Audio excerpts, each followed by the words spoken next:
Good afternoon, everyone. I'm Deborah Richardson, the Executive Director of the International Human Trafficking Institute. Thank you so much for joining us on our third conversation in our series, The Way Forward, the intersections of labor and sexual exploitation with race, gender, and class.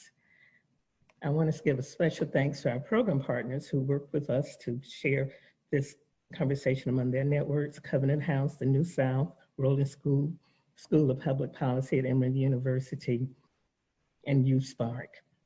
And I am most honored that the Office of the Consulate General of Canada in Atlanta came to us with the idea of this wonderful in this program. And this conversation is surely a highlight of what we've done so far.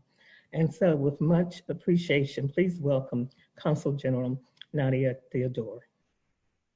Thank you, Deborah. Can everybody hear me okay? Thumbs up? Yes, okay, great, excellent. I just first want to say thank you. Before we all joined this afternoon, Deborah and I were saying, you know, we talked about this a year ago, and here we are today in the midst of a global health pandemic, making it happen. And so thank you so much to Brenda, to Deborah and her team at the International Human Trafficking Institute for being such a wonderful partner with us at the consulate, with me personally. I really appreciate it, and I'm so happy that we are here today for a cross-border conversation about sexual exploitation, but in particular sexual exploitation of Indigenous women and girls. You know, we talk about sexual exploitation as an invisible crime. And of course, we know that it's very highly gendered. And so it is really an honor for me as a woman, as a Black woman representing Canada in the Southeast, to have this opportunity to partner with IHTI. So let me welcome our panelists first off the bat. It is such an honor for me to be able to welcome the Honorable Justice Marian Buller, who is the former Chief Commissioner for Canada's National Inquiry into Murdered and Missing Indigenous Women and Girls. You know, I really have to say that the work of Marian Buller is just incredible, and I would really encourage everybody listening to really dig deep into the work that she has done, both as a judge, but also as the former Chief Commissioner and now as a consultant. Also with us, equally as much of a force in the space, is Mr. Nigel Perrott, the coordinator of Minnesota's new task force on missing and murdered Indigenous women. And, you know, I have to say, I will admit that I did not know that Minnesota had a task force that had been set up. And so this is part of what this learning is about, right? Part of what this collaboration is about learning folks who are not in this space every day, learning about the coordination that's happening cross-border. Like I said, on a personal note, this is a true pleasure for me. My office, all of us, did the training that IHTI provides earlier this year, and it was fantastic. I continue to get people from the office who text me, Deborah, to say how impactful that training was. And so I would encourage everybody who's here listening to take the training and to tell your organizations that you are aware of to take the training. As I mentioned, this human trafficking is a heinous crime, but also somewhat of an invisible crime. It is all around us in every country on earth, yet somehow remains below the radar, making it harder to fight. And personally, not the Government of Canada view perhaps, but personally, I think that sometimes it becomes invisible because the people who are affected most are not just women, but underrepresented women, vulnerable women, Indigenous women, Black women, women of color, transgendered women, women who are not seen as perhaps most important in society. The latest statistics in Canada show that women and girls account for not just the vast majority of human trafficking victims, but 97% of detected victims and survivors. And we know that the ramifications, both short-term and long-term, are horrific. And so while 90% of those affected are women, I want to highlight the fact that while Indigenous women living in Canada make up only 4% of the population, civil society organizations in Canada report that women from First Nations, Métis, or Inuit peoples could make up for more than 50% of reported trafficked persons for the purposes of sexual exploitation in particular. So some of us on this webinar know that the Government of Canada has a national strategy to combat human trafficking. And also, in addition to the response to really dive deep into how human trafficking affects Indigenous women in particular, the National Inquiry into Missing and Murdered Indigenous Women and Girls, which was established in September of 2016, heard much testimony from Indigenous women that highlighted the human trafficking epidemic and the fact that human trafficking is linked disproportionately to high rates of violence against Indigenous women. And of course, I don't need to say more about that because we have the former commissioner herself, Honorable Marian Buller, who is here with us today. And so I just want to again say thank you. Thank you, Deborah and your team. Thank you to Justice Honorable all the things, Marian Buller, for being here. Thank you to Nigel for being here, for being part of the conversation, for teaching me firsthand that Minnesota is actually doing something in this space that is so important and equally important as what we are trying to do here in Canada, perhaps even more important. Look forward to listening into the discussion. And with that, I turn it over to all of you. Thank you very much. Nadia, thank you very much. So, Marian and Nigel, I've been stalking you on the internet, reading a lot about your work, and I find that each of you have taken a path that is very non-traditional, but high, great impact. Can you tell me maybe one thing, a story that your lives that happened that you think got you on this path to be doing this incredible work?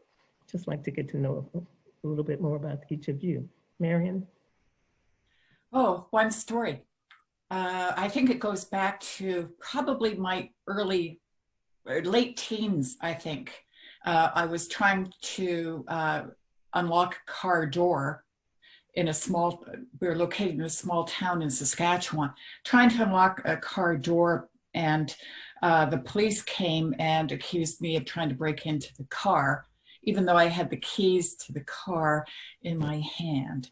And because of how I looked and where I was, the first assumption was that I was trying to break in. And that's one of the turning points for me. Yeah, and will you share with the group your heritage? Yes, I'm a member of the Mistawasses First Nation. That's a reserve in Saskatchewan. We have a similar system in Canada to the United States, but I live in a suburb of Vancouver, British Columbia, which is the traditional and unceded territory of the Squamish, Tsleil-Waututh, and Musqueam people. Right, thank you for that. Nigel, what about you? Thank you. Thanks for having me here today. Yeah, just to start off as well, I'm an enrolled member of the Oneida Nation of Wisconsin, and our people are not historically from Wisconsin. We're actually from upstate New York. And so I think, I probably would share similar to kind of what the judge just mentioned. I think being a Native person and being an Indigenous person, I think you get introduced to a lot of this early.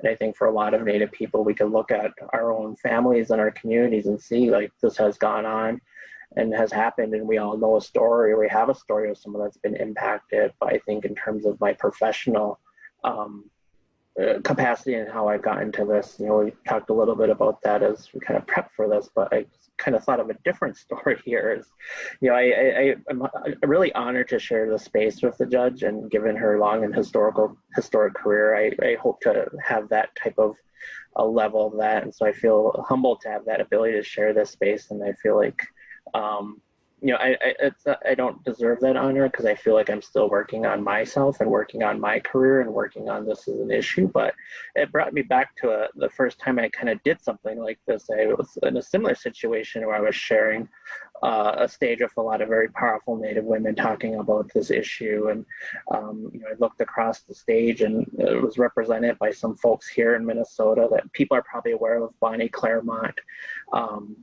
Suzanne Keplinger, and Sarah Deer. And I looked at myself as like, I'm out of my league here.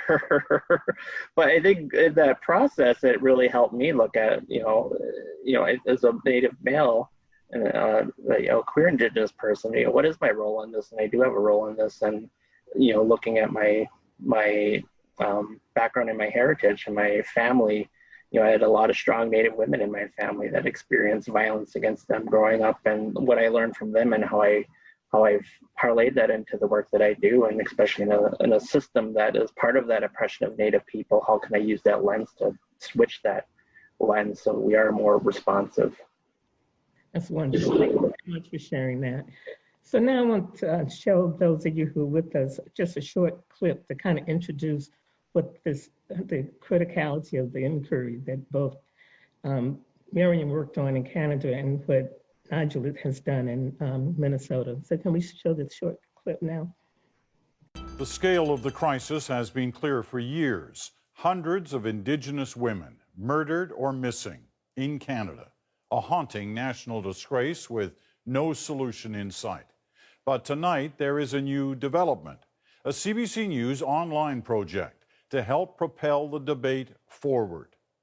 The aim is to give faces and names to these women and girls, turning them from mere cases to individual lives, like Amber Elisa Tukaro, mother of an infant, missing 5 years ago, age 20. Her remains found 2 years later. No arrest. Learn about her life, hear from her loved ones, details we will continue to fill in her story and in those of more than 200 others. Connie Walker is our lead reporter on the project. Sue Martin has lit this fire for her daughter, Terry Ann Dauphiné, and the hundreds of other missing or murdered Indigenous women. Yes, I'm traumatized. Yes, I'm hurt. I'm not that mom I was 13 years ago. But I'm here. In 2002, her daughter was murdered in her home in Calgary. And although she said she was led to believe there would be a quick arrest, 13 years later, no one has been charged. I don't want another mother or another father to feel what we're feeling, or siblings to feel what Terry's siblings are feeling. But it's a pain known by hundreds of families across Canada. A CBC News investigation found more than 230 cases of unsolved murders or disappearances of Indigenous women and girls. British Columbia has the highest number of unsolved cases, with 65. Alberta has 51, Manitoba 44. CBC News interviewed more than 110 of their families. We found 70% of the deaths and disappearances occurred off reserve in urban areas. 60% say their loved one lived circumstances that may have put them at higher risk: hitchhiking, serious drug or alcohol use, or sex work. An overwhelming majority were dissatisfied with the police investigations. The average rating was 2.8 out of 10.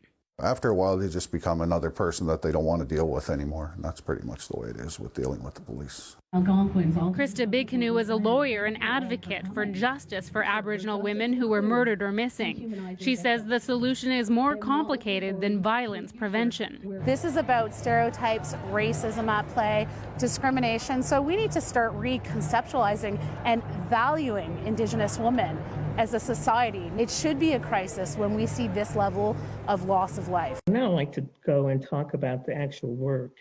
So Marion, would you give us a brief history of how the National Inquiry came to be?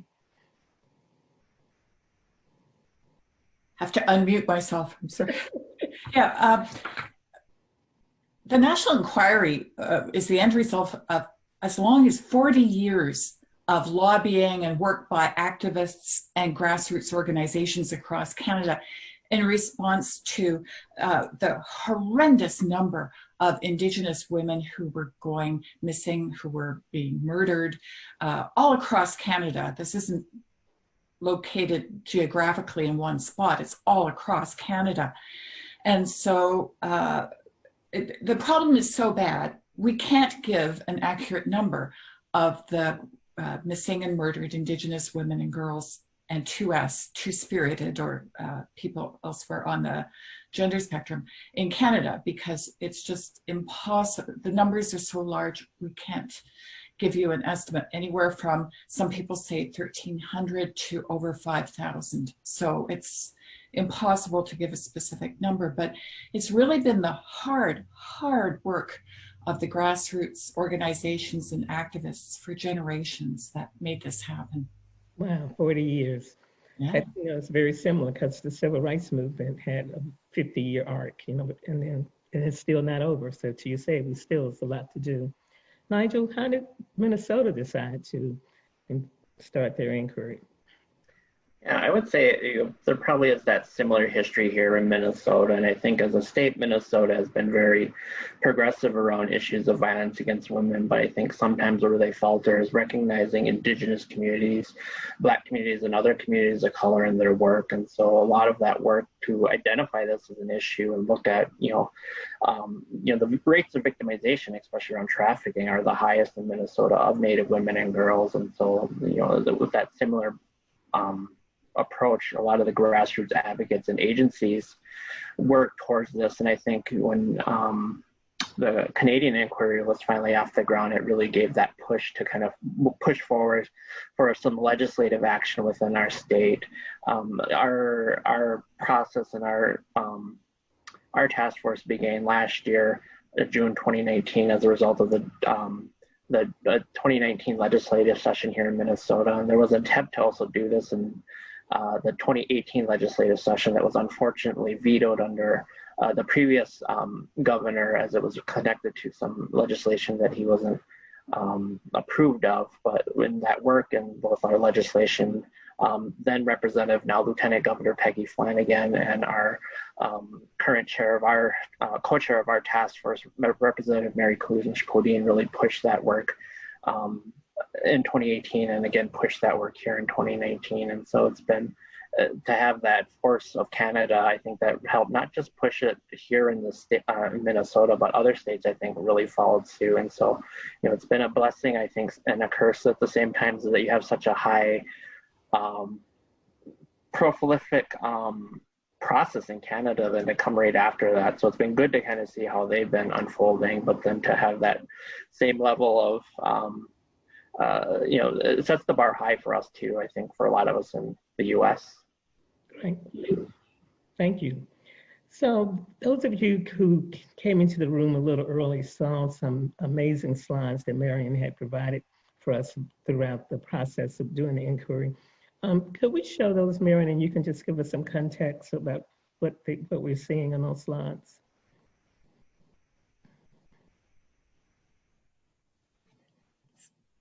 So Marion. There, unmuted myself. Yeah, these are some slides from the work that we did do. We had hearings all across Canada. Oh, those are the commissioners and myself. We had almost 2,400 people participate in various capacities and hearings. all of our work was based in ceremony and local ceremony, I should point out. We were welcomed by communities all across Canada, coast to coast to coast, and we did our work the right way, the good way. It was quite an adventure. We had tremendous logistical obstacles to overcome, but the staff of the National Inquiry did an amazing job of getting us up and running and working across Canada. And you could never ask for a harder working, more devoted group of people than the National Inquiry staff. We ended up with a 4-volume final report. We did our main report in 2 volumes, as well as a special report on the issues in the province of Quebec, because their history is quite significantly different.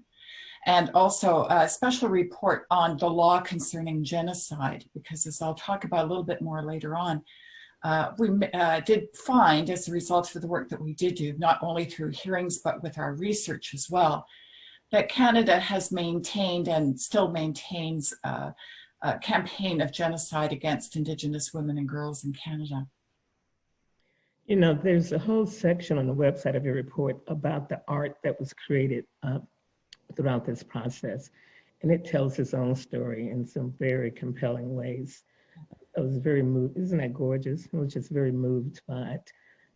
Thank you. I just want, sorry for interrupting. I just want to explain one thing. There's a theme that you're seeing throughout this, and that's the wearing of red. And I've got my little red, an Indigenous artist by the name of Jamie Black started this red dress project, and it's red dresses in memory of the missing and murdered Indigenous women and girls and two-spirited people. And so you'll see that theme come up time and time again in our work, and that's just some context for that as well. Well, great, thank you. After this program, we'll have the link for this conversation. We're going to connect to the inquiry's final reports, those 4 volumes, and you will also see, when you go on their website, all of these various art projects and the hearings and the testimonies they had. Just very well done, as well as it's about 200 slides that we have now, that how you documented it. So I'm glad that we're part of sharing that history.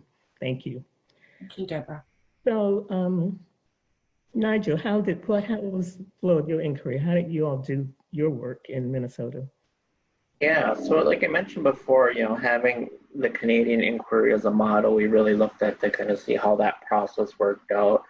I think on the flip side too, as we kind of talk about this, you know, we have a fraction of the time and a fraction of the dollars. So I think there's a lot of things that I saw then when we had the judge come and speak to one of our task force meetings that I wish we really could have had in place. I think there's a piece I remember you talking about was in relation to kind of some of the healing and cultural ceremony piece and the art that was made in relation to some of these hearings and how that was documented. So I wish we could have had a lot more of that documentation as well.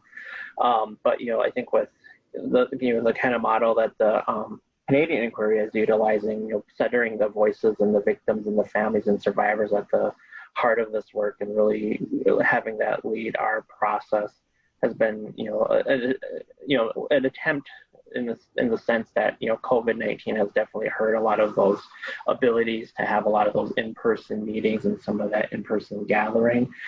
We were smack dab in the middle of our kind of community listening sessions when COVID-19 hit, and that really, I think, hurt a lot for the purposes of what we were trying to do. And you know, being online doesn't always, you know, it's accessible and it's helpful, but it just isn't the same in terms of getting that information from the people that are impacted by this the most. And so as we have been kind of reeling and kind of rethinking our process under COVID-19, and then of course, with the recent killing of George Floyd here in Minneapolis too, and how that's impacted kind of that process as well.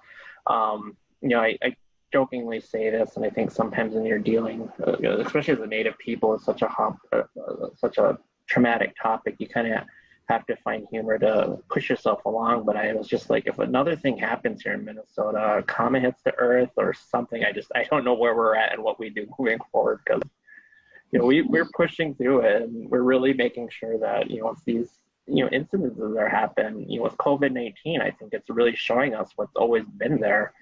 Yeah.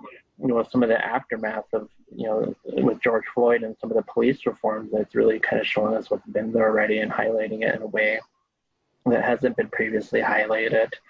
I think one of the things too with the work that we're doing, I think we're in a unique position where the Canadian inquiry was, reach around and focus on the entirety of Canada, where a lot of different states here in the U.S. have been doing their own kind of separate processes, and the federal government here in the U.S. has, in the last year, started their own process as well. Of course, like with everything else, that has also been impacted by COVID-19. But I think for us, we've been trying to connect with other states and looking at kind of where do we match up and where do we align some of our stuff, and are we seeing the same things? How do we share the work across the board? So we're all in different areas and different time frames. So how can we help support each other's work? And looking at some of the work that may require some federal lifting, how do we inform that federal effort as well? Okay, great. So you all are still in a coalition building across various groups and states, as you said, as well as pivoting to gather information, keep the community, and keep moving in spite of the obstacles that no one could have predicted, right? Yeah. So, Marion, share with us some of the key findings and recommendations that came out of your report. Sure, happy to. I think I can start off by saying the whole area of human trafficking turned out to be a bigger area than we thought it would be. And it's work that we have had to leave undone to a great extent. So I just want to give that framework. We just simply ran out of time.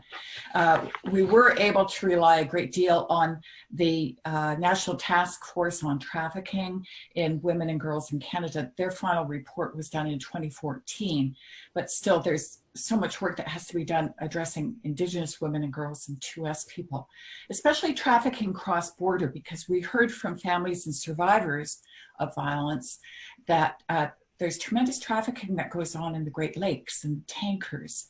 So they end up going all the way to the our Maritimes and being left. So geographically, this turned out to be a much bigger issue, and in terms of extent of crime, turned out to be a much bigger issue than we expected. But what we did learn was that Indigenous women and girls and 2S people are targeted because they tend to be more vulnerable because of poverty, childhood trauma, foster care system, a whole myriad of issues.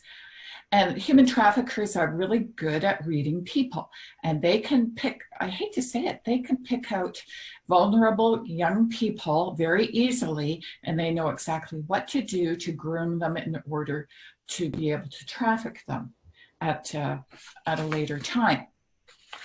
And these traffickers know exactly where to go. They go to malls, they go to bus depots, they go to train stations, they go to group homes, youth detention centers, and they just wait and they pick people off and bring them into the whole system, which means there are a lot of very young girls coming into the human trafficking system and the sex industry. And of course, the National Inquiry adopted the view that this is child sex abuse. It isn't sex trade, it isn't sex industry. Let's call it what it is. It's child sex abuse. We also learned, of course, that police have difficulty in investigating human trafficking.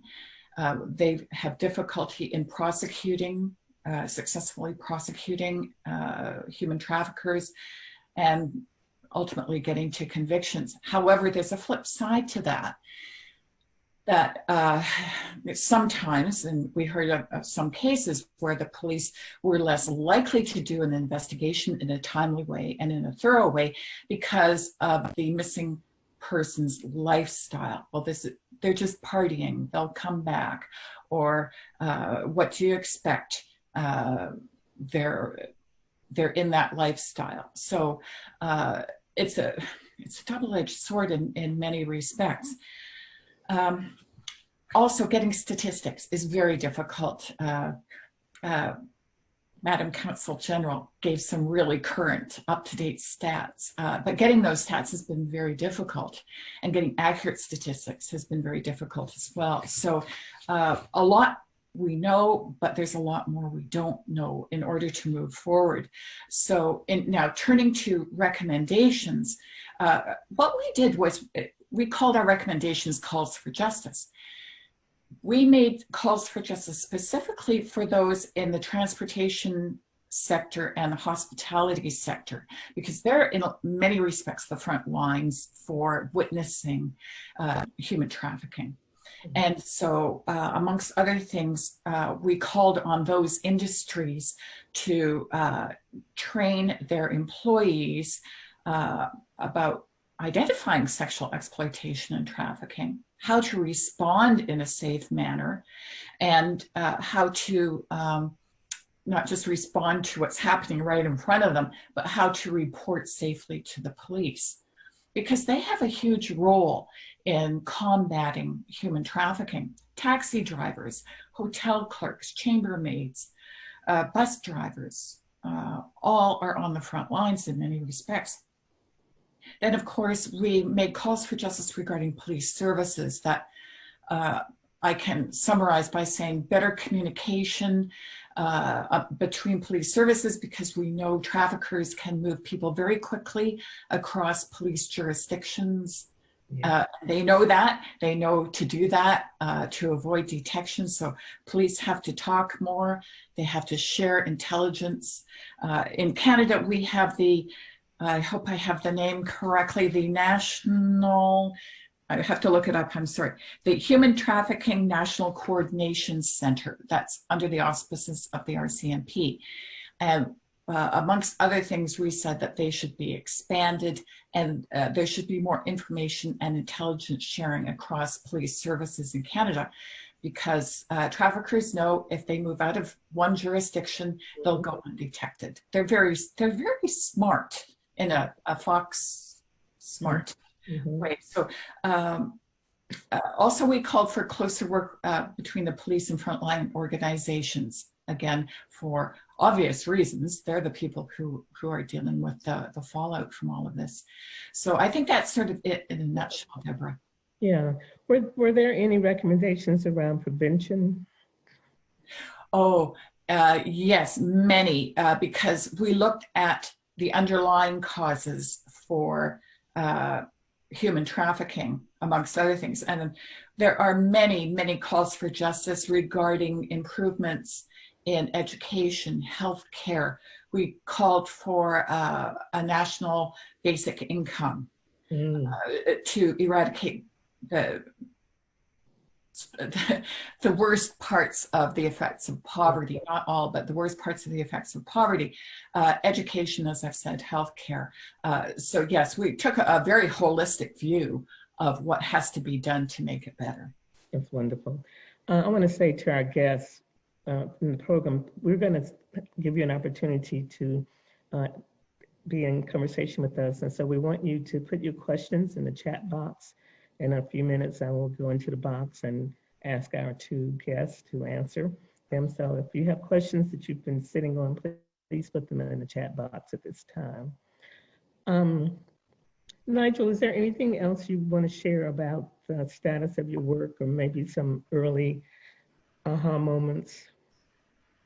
Yeah, I mean, a border in this case, and just kind of what the judge talked about, really doesn't make a difference, because I echo a lot of what she said. For our audience here, we are about halfway through our process here with Minnesota Missing and Murdered Indigenous Women's Task Force. So our report is going to be due to our state legislature here in December. Stepping into this work and kind of looking at this, I think the perception of this work was really focused on kind of public safety, criminal justice issues, but there really is a holistic approach that has to be taken, and looking at all the different systems that Native women and girls and men and families interact with on a daily basis, and the failures of those systems, because I think some, especially, with everything, yeah, kind of easy to, blame certain systems for the work, but it is like all of us have failed. All of us have been part of this issue. All of us have been a barrier. And so, that piece I think came up really quickly. Some of the limitations within our group, though, is as a state agency, the task force is convened by the Department of Public Safety, and we don't have that representation from some of the other areas that may interact with, including we do have some representation by our Department of Health here, but it's mainly focused on the epidemiological piece of gathering some of the data around the deaths. Our Department of Human Services, Department of Correction, our Department of Employment and Economic Development, kind of how they play a role in this and what we're seeing in terms of some of the areas that could definitely need impacting. I think on the plus side, though, the role that I serve outside of the task force coordinator as a tribal liaison for our department, I have counterparts across the state that have been very helpful and very supportive and kind of helping me through this process and getting the things that I need, getting the information, getting the data. Of course, state bureaucracy slows things down a lot. I expected to have the most trouble internally with the Department of Public Safety and getting some of the information, but it was those other state agencies that kind of really made it difficult. And again, putting COVID-19 on top of that and the prioritization of protecting life of people that have been impacted by this. But then it's also helpful too, as I mentioned, to have an administration right now that's been very supportive and supports this work and has been helping us through this process as well and making sure that we have what we need. And then our Commissioner of Public Safety, he's been in law enforcement for many, many years, John Harrington. But in his entire career as a law enforcement and now as a commissioner, at the cornerstone of a lot of his work was always a passion around domestic violence. And so having that support and that understanding there as well has been really helpful. I think, excuse me, in terms of, kind of mirroring and seeing some of the same issues, it's really about those nuances and how do they impact kind of the different entities and stakeholders here in Minnesota. I neglected to mention this in terms of the makeup of our task force. We have representation for many stakeholder groups that represent law enforcement, prosecution, public health, advocacy, and survivors. And then I think the most unique thing about our task force is something you don't see a lot of commissions or task force or work groups or advisory committees, that we have representation by all 11 tribal nations here in Minnesota. And so I think it's really key and important as we understand there's a lot of commonalities in the issues that they face and what they're seeing in their communities, but their makeup and their nations and their systems look a lot different across the board. Yeah. We're seeing kind of those issues around data, and I think there's kind of three things. Well, I should say, kind of where we've been at right now is that we've been in a process, and we're actually have a meeting going on right now as I've been on this. But over the past few weeks, we identify kind of high priority areas where we're seeing kind of where we need to make the most change and effort. So we've looked at kind of tribal, state, and county relations here and how that impacts kind of working together, the collaboration and partnerships.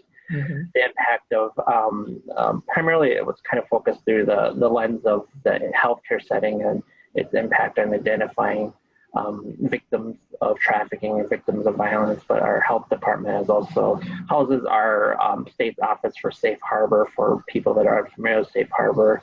It's a policy and a program many states have adopted that look at the victimization and violence against girls typically under the age of 18, and boys and youth and non-binary youth, and treating them as victims and not as perpetrators in their own crime that has been committed against them. And I think Judge Buehler has pointed out that this is child abuse, it is sexual abuse. We need to call that out, and we need to keep people accountable for that. Looking at the process of prosecution and how that rolls out, we have some uniqueness in terms of the way that tribal nations here look in the U.S. is that there's kind of two main pieces in terms of when you talk about public safety and criminal justice. We have Public Law 280 tribes and non-Public Law 280 tribes, and Public Law 280 dictates how criminal justice is handled.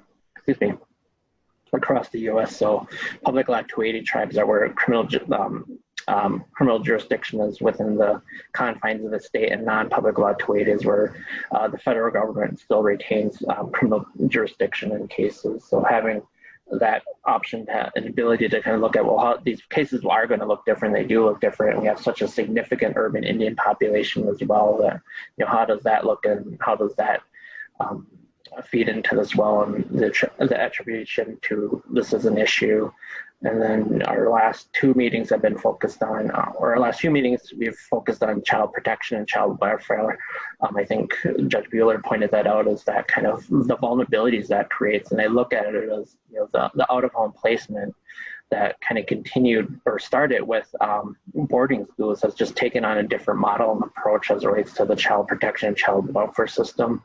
I worked many, many years in the with child protection and child welfare, and I've seen it for myself firsthand of how that creates such a vulnerability when it's supposed to be a protective factor and keeping people from being vulnerabilized and victimized.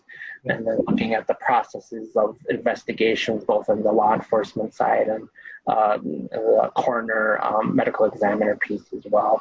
Okay. So there's so many touch points. It's just, we have such a limited time that we have together. And I think one of our, one of our members that represents one of our tribal nations here said it best, and I think is really something we keep at the forefront of our conversations as we've been moving through these last few months, is that it took 500 plus years to make this an issue. It's going to take more than a year to address it and solve it. So we're looking at kind of where Canada is and kind of our next steps, and some of the information and advice that Judge Buehler shared with us is to kind of start thinking about what that next step looks like in terms of the implementation. So we're starting to think about that, and how does that look in our state? Our report is really, in the legislative language that created our task force, it doesn't say anything about implementation.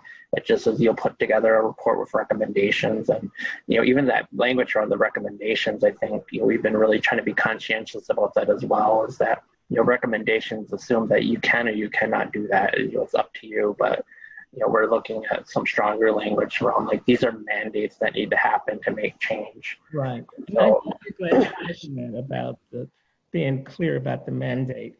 Because, as I said, Judge Marion, I've been stalking you on the internet, and I saw a speech that you were giving about the report where you called this genocide. How controversial was that? Oh, Deborah, it was very controversial, and it still is. It was a big shock to a lot of Canadians, not to Indigenous people, but to a lot of other Canadians, that this could have been happening in Canada. So there's been a lot of denial about it. And but I'm finding, now that people are having a bit of a chance to get over the shock of it, the word is being used in our lexicon more. Good. That's the first step. It is, yeah. But we knew that. We knew it was going to create some shockwaves. Yeah, that was very strategic of you to do that. And that's something I think for us to think about, now that everything is fractured, for us to be very clear and firm in calling it out. As now you say that, 500 years to get here. So we have got to, it's no time playing nice. We have to just be very clear. So do I have some questions in the chat box?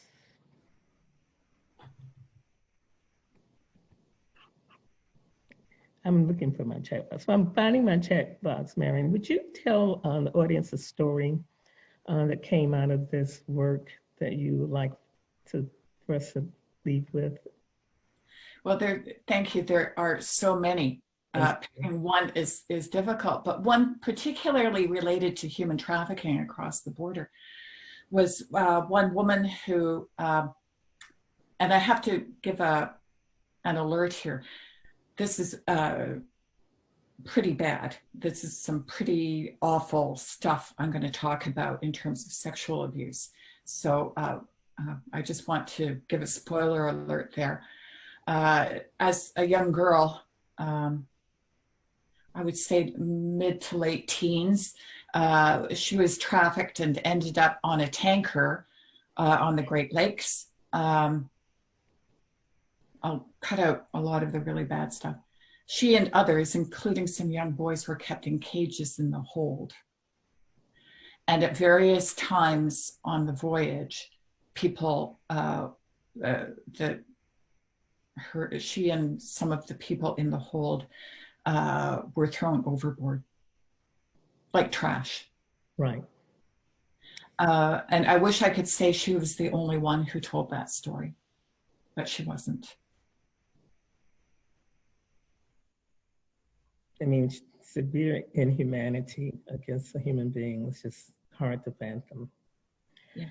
Thank you for sharing that. So we have some questions here. One question is, if you would like to see, they want to see the whole presentation. Okay, they were telling us to do this. Okay. Regarding Indigenous groups, are there nationally recognized native lands? And if so, how does the country collaborate with those recognized native lands to address these issues?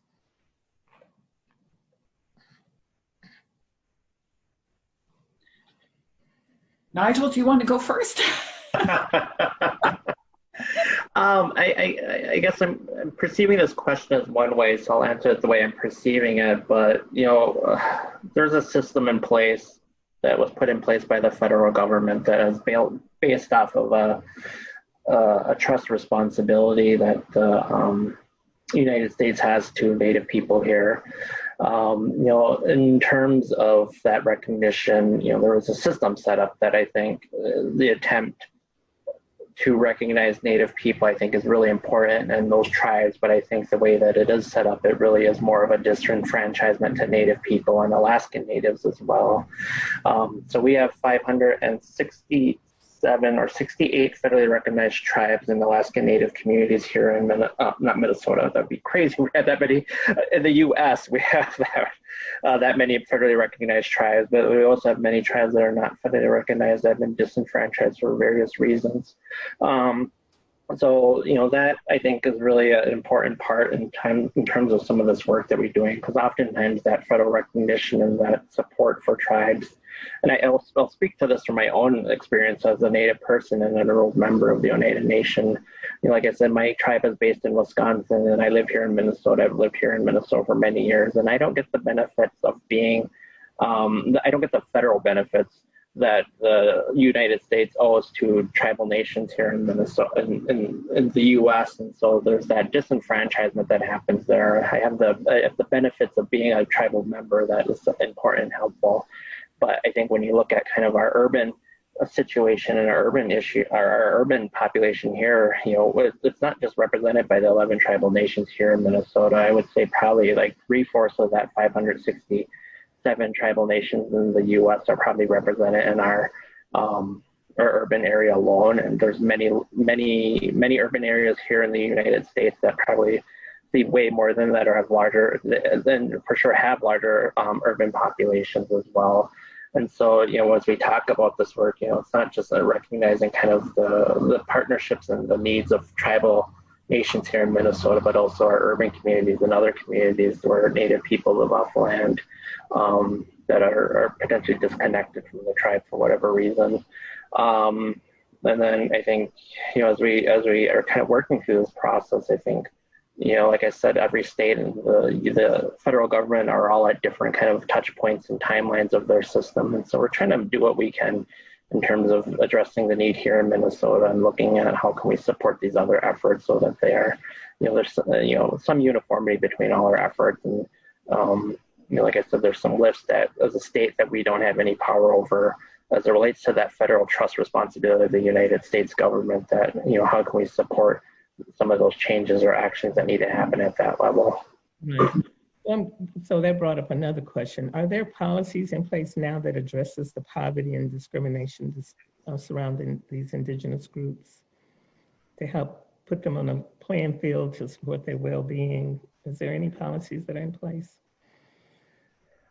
So I'll speak a little bit to the Department of Public Safety and a little bit to some of the efforts of this current administration. One of the first things that this current administration did was enact an executive order requiring all state departments to engage in ongoing tribal consultation with all 11 tribal nations here in Minnesota. So that has been a very helpful and very useful tool.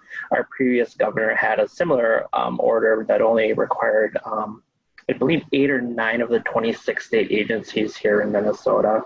And so in terms of the work, you know, and the work that I do outside of kind of the task force, but also something we've included in the process of this task force is that government to government consultation and development of our policies and our programs, and making sure that, you know, if we view something or we identify something as impactful in tribal nations or Native people, that we have to have those conversations with them to ensure that we are minimizing or not disenfranchising the Native population here in Minnesota. I think that's probably the biggest and most direct line to kind of information around policies and programming, specifically with the Department of Public Safety, given the role that we have in relation to the Public Law 280 piece. I think we've also been very, you know, I've only been with the department for 2 years. But, you know, in terms of what I've been trying to build outside of that is to kind of strengthen those relationships with our tribal partners at the law enforcement, the victim services level, the emergency manager levels, and of course the leadership level, so that we can ensure that we're providing services and needs of the communities that are impacted by this, especially given the disproportionate rate of violence against Native people. You know, we're very conscientious, intentional about some of our grant funding as well, and understanding kind of there is a significant gap by the federal government. How can we help support that, especially around victim services? You know, we can't cover everything, but we try to do the best we do and understand that's one of our most important populations in terms of some of the funding pieces that we have. And then we've also been very conscientious about COVID-19 and its impact on Black and Indigenous and other communities of color here, that they're the most disproportionately impacted by that. And so we've been really working hand in hand with those communities to see how can we ensure that the minimization that other states are seeing is minimized. Right. So recommendations, did you have any recommendations around any policies to address the systemic issues of poverty and vulnerability? Were there any recommendations or mandates? Deborah, I just want to back up and follow up a little bit on what Nigel said. In Canada, I think it would be the answer to that question about policies in place now would depend on what side of the fence you're on. I'm sure there are a lot of politicians in Canada and other people who would say, oh, we're doing a lot for Indians in Canada and have for generations. But then there are others who have a different view. And as a result of the work that we did with the National Inquiry, we said that this, you know, giving money is only part of the issue. It's decolonizing policies and practices that's critical, because by just giving money, you're continuing to colonize Indigenous people.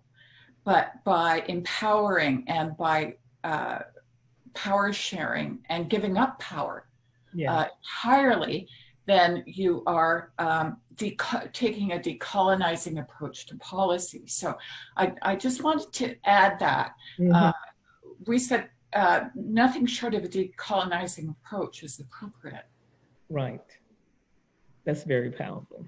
Absolutely. Yeah, and just to take on that too, I mean, I think that definitely is a need, and I'm in a unique dynamic as a Native person and working for a government, because you do see a lot of that colonization in the work, and you know, some of the biggest hurdles is that decolonization approach to the work, and oftentimes I kind of get this comment a lot with some of my colleagues that are non-Native or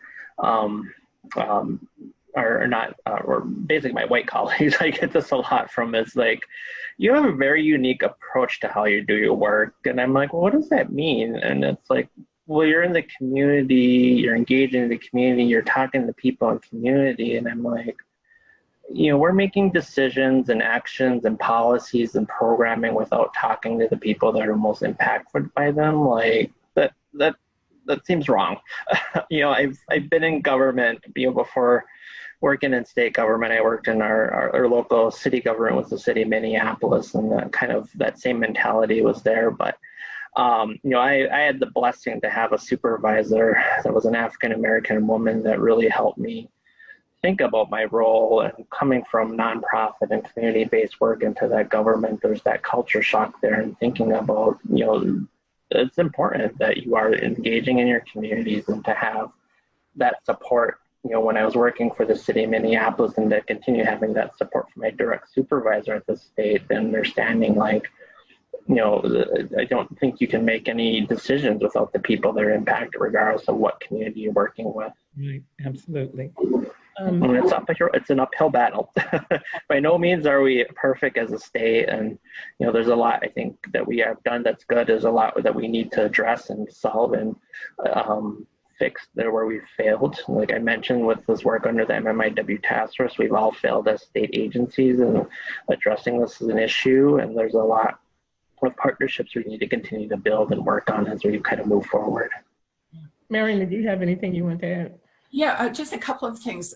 We heard time and time again in the work that we did do and included it in our final report, the expression, not to us, but with us. With us. Not for us, but with us. And, that's critical in taking the decolonizing approach, because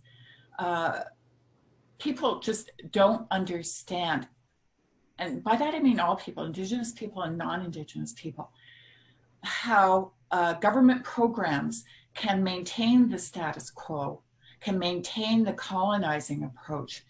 And really what we have to do is a paradigm shift and say, okay, how can this policy or how can this practice strengthen and support the community? How can this strengthen and support families, survivors, women, Indigenous women and girls, and 2S people? That's the perspective we have to take. And that means building relationships and power sharing. And that really goes to the heart of the work that we did do, is a paradigm shift in where the power lies. No, you're absolutely right. And a lot of my early work, I focused on empowering children. And I now realize that it's the entire families, entire community. You just can't pluck up a single person and then put them back in those conditions and expect anything to shift. No, and in Canada, I know in the United States, it's very similar. Our Indigenous communities across Canada vary. There's no one stereotype or profile. The people in the North have different issues, different customs, different languages than people in the South. Same thing east to west. So it has to be individualized, but it has to be empowering. I think that's a good way to end the conversation. So there are many more questions that I didn't get to, Nigel and Marion. So I'm going to like to send you the script from the questions that are here, and at your leisure, if you could answer some of them, we'll make sure that attendees get them, because it's some very important, very engaged in this conversation. So you all are very pricked a lot of different thoughts and new ideas. So thank you very much for that and your contributions. You two are examples of what our beloved John Lewis would always say, we need to get in good trouble. And that's exactly what you did. Both of you, you've shaken the status quo, you've stirred up the waters and really just made some trouble. And then it takes that to really make the change that we seek. And so I very much admire and thank you for being a part of this and for everything that you do. So as we come to a close, I invite those of you who joined us to please join us next Wednesday at 11 Eastern Daylight Time, when we're going to have a conversation with the researchers for Partners for Dignity and Rights on their findings on labor exploitation. Guess what this labor exploitation is? It's in Metro Atlanta. So this is not about somewhere else. It's about how our neighbors and citizens here in this community are being exploited by labor practices. So it's going to be a very provocative and important conversation. And so with saying that, Nadia, I would like to turn it over to you and let you have the last word. Thank you very much, Deborah. Just to say thank you very much to everybody for participating. Thank you, of course, to Justice Fuller and Nigel for being here and for sharing your wisdom with us and for educating us again about the work that's going on across borders on this very important issue. Thank you. Thank you. My pleasure. Thank you so much. Yes, thank you for inviting me today, and thank you again to Judge Bueller and the Canadian Consulate for their help and support. Thank you very much. Real pleasure. My pleasure, absolutely.